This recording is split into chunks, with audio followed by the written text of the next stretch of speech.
Sometimes in the NFL, you need a little luck to turn a franchise around. After a miserable 2-14 season in 2019, it was a good time to have the first overall pick in the 2020 NFL Draft for the Cincinnati Bengals, as they selected quarterback Joe Burrow. And as soon as they made that pick, there were newfound expectations with Cincy. This guy is the quarterback of the future in that division. They will win one in the next 10 years, and it wouldn't surprise me to see him win 2 Super Bowls. Although Burrow showed flashes in his rookie season, a late-season torn ACL somewhat clouded his expectations coming into this year. And in last year's draft, the Bengals had a big decision to make with the 5th overall pick. Many thought they should take Penei Sewell to protect Burrow's blind side for the next decade plus. But they opted instead to take wideout Jamar Chase, Joe Burrow's former teammate at LSU, despite already having a relatively productive wide receiving core. It was a decision that paid off big time, as Burrow and Chase developed into one of the most lethal quarterback-wide receiver combos in the NFL, with Chase breaking the all-time receiving yards record for a rookie.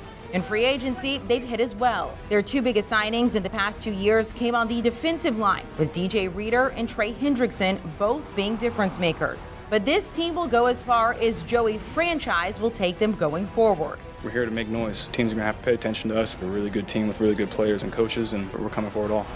Burrow has already succeeded at turning around the mentality of this Bengals team. Will that translate into their first ever Lombardi? It's a whole new era in Cincy.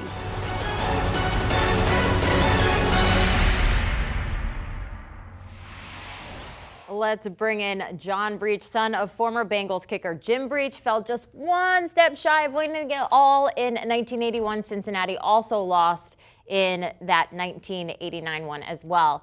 Their first Super Bowl appearance since then. So when you look back at the past few years, the Bengals' journey to get to this point, what are some of the biggest moments that stick out to you? You know, it's funny, Jenny, because it feels like the moment that kind of started was the beginning of the end of Marvin Lewis's career there, and that felt like their last playoff game in 2015. We saw the Bengals implode. We all know what happened. The Steelers won that game. And so what you had was that was kind of the beginning of the end for the Marvin Lewis era. The next year, Andrew Whitworth left in free agency. The Bengals thought he was done. Ironically, that's the same Andrew Whitworth they will play, who now plays for the Rams. And so after he left, the offensive line started to crumble, and that's something they really haven't repaired since then. But once the end of the Marvin Lewis era hit and the beginning of the Zach Taylor era started, the one thing the Bengals had is draft picks. They have hit so many late-round home runs, and that has been the foundation of their team. I don't know if there's any team in the NFL that has done better in the second round of the draft over the past few years than the Cincinnati Bengals. I mean, we're talking about guys like Tyler Boyd, Joe Mixon, Jesse Bates, T. Higgins, all guys who play huge roles on this team. We're all taken in the second round. And obviously you have the big-time first-round picks. Joe Burrow was a home run. Taking Jamar Chase over Penei Sewell, nobody is going to be second-guessing that ever again.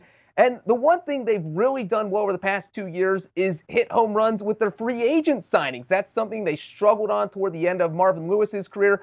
But as we saw, DJ Reader, Trey Hendrickson, they fortified the secondary with Mike Hilton, Chidibo Awuzie. So they have brought in free agents that just have been successful. Von Bell, another guy in the secondary. And all of that has kind of meshed together into this perfect recipe of football that we now see on display and we will see on Super Bowl Sunday. It's so fun to watch. And when you're looking at a team that's struggling, it's draft picks and free agency. That's what turns it around. That's exactly what Cincinnati is doing. So we're looking, though, at an organization in the Bengals that has never won a Super Bowl. Now, your family knows that all too much. Take us inside. What's going on inside the Breech family in preparation for this game? Well, here's how connected I am to the Super Bowl. My dad literally missed my birth to play in the Super Bowl in January 1982. So, it is a little sensitive about that. I don't like to talk about it very much. So obviously we saw that Super Bowl 16. The Bengals lost to the 49ers 26-21. It was a close game. Now we have highlights right here of Super Bowl 23. That is my dad kicking a field goal to put the Bengals up 16-13 with 3 minutes left. If Joe Montana doesn't exist, maybe the Bengals win that Super Bowl. So, being the son of a former Bengals kicker and living with a kicker my entire life, let me just tell you that my family could not be more thrilled than the playoff run that is happening right now, because one of those big draft picks the Bengals have had this year was Evan McPherson. He is rewriting the record book. So he is absolutely someone who has been fun to watch. If my family members at the Super Bowl, they'll be in a Breech jersey or a McPherson jersey. It will be a Kicker's jersey. So I know that my family has said this has been a fun ride for them. And, when it's been 33 years since your last Super Bowl appearance, you really start to appreciate it more, because that would put me almost in my 70s by the time they're back if they take that long again. So I think that everyone in Cincinnati, including my family, is appreciating this appearance this time around after waiting for so long. All right, not knowing anything about your family dynamic there, did your mom ever forgive your dad for missing your birth? Well, I was the fourth kid, so it gets less important. I don't know if my mom forgave me, because her doctor said she couldn't go to the game. So she actually missed Super Bowl 16. Maybe if she was there, things would have turned out differently. All right, let's get back to this season. You look back at the season as a whole, since he really pushed through from a tough stretch from week 8 to week 14. They lost 4 out of 6 of those games. What factors impacted those 6 games? Yeah, that stretch was really interesting because the Bengals were kind of all over the place there. But I feel like if you want to just point at one loss during that stretch, obviously the Jets game was a weird one, but the Jets beat the Titans. The Jets were just a weird team.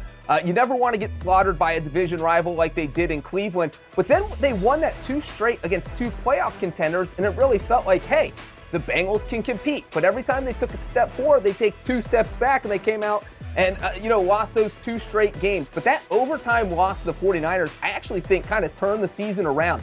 That's where the Bengals kicked the field goal in overtime. They probably could have gotten a touchdown, but Zach Taylor took the ball out of Joe Burrow's hands. Joe Burrow got him downfield quickly, and then they went run, just gave it to Joe Mixon. And I think after that game, and I think Zach Taylor even kind of alluded to this, that, hey, look, Joey franchise needs to have the ball in his hands. Joe Mixon is great, but we're going to win games with Joe Burrow. And since that loss, we have seen the Bengals offense completely revolve around Joe Burrow. Zach Taylor has full trust in him, and the offense has looked much better each week since that loss to the 49ers. Yeah, it's kind of going right into my next question. You might have just answered it there, but maybe there's another factor there. So moving forward after that game, they did bounce back. They won 6 of their last 7 games.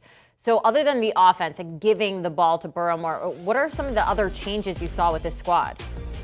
Well, I think one interesting thing about the Bengals this year, and probably why they're in the Super Bowl, is this team, they should change their name to the Chameleons, because that's what they do. They kind of adjust to every team they play. You look at that Broncos score, you don't think of these offenses that win shootouts. They usually don't win these grinded out defensive games, but they did it in Denver 15-10. And then they went for that sweep against the Ravens, and nobody thought they were going to sweep Baltimore. A lot of people thought the 41 points they scored on Baltimore in the first meeting was a fluke, and they come out and do it again.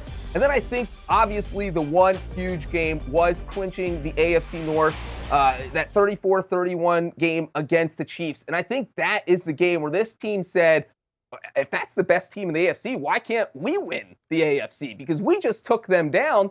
And it played out almost exactly the same as the AFC Championship game. The Bengals were a disaster in the first half. They trailed by 11 at halftime in both games, and then, of course, won both games.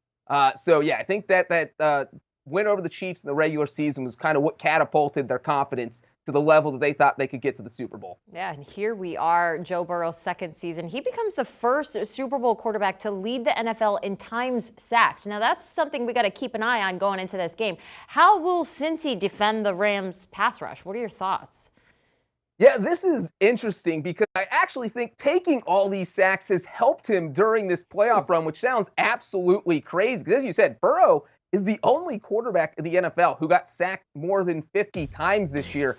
But, rewind to that Titans game in the divisional round. If you put almost any other quarterback back there, the Bengals probably lose. If Matthew Stafford's the Bengals quarterback, the final score is probably 57-10. There are not many quarterbacks who can take 9 sacks and still kind of propel their team to victory. And so the one thing that Joe Burrow had was that he was getting hit all season. He was used to this. Week 1, the first game of the season, he got sacked 6 times, and that was coming off, the first game off his ACL tear. Week 2, sacked 6 times, and I'm sure Joe Burrow just kind of said, all right, well, I'm going to be getting hit a lot this season, so I might as well get used to it.